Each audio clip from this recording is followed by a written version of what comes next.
আজকে তোমাদের সাথে একদম একটা পিকচার্স শেয়ার করছি, যেখানে আমি আমার ক্লায়েন্টকে এয়ারব্রাশ মেকওভার করছি। ও ছিল আমার 19শে জুনের ক্লায়েন্ট মনীষা। তো ওর বিভিন্ন ফুটেজ এবং ভিডিও এবং লং ব্লগটাও তোমাদের সাথে শেয়ার করবো। তোমরা সেখানেই দেখে নিও যে এয়ারব্রাশ মেকওভার কতটা ফ্ললেস মেকওভার হয়।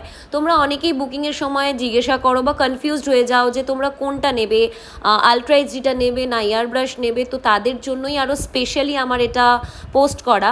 তো দেখো, এখানে আমি যখন ওর এয়ারব্রাশ মেকওভার করছি, অলরেডি কিন্তু আমার ক্লায়েন্ট ভীষণ পরিমাণে গ্লো করছে। তবে হ্যাঁ, একটা বাস্তব কথা বলে রাখি, এয়ারব্রাশ মেকওভার করতে গেলে স্কিনটাও কিন্তু তোমার ভালো থাকতে হবে। এখানে আমার ক্লায়েন্টের স্কিন কিন্তু যথেষ্ট ভালো ছিল। যার স্কিন ভালো তাকে তো ভাই ভালো বলতেই হবে। এবং আমার মেকওভার করতে কিন্তু কোনো অসুবিধাই হয়নি। দেখো কত সুন্দর ফ্লোলেস মেকওভারটা হচ্ছে। এখনও পর্যন্ত কিন্তু অনেক কিছু দেওয়া বাকি, জাস্ট ফাউন্ডেশনটাই আমি অ্যাপ্লাই করছি, তাই শেয়ার করলাম তোমাদের সাথে।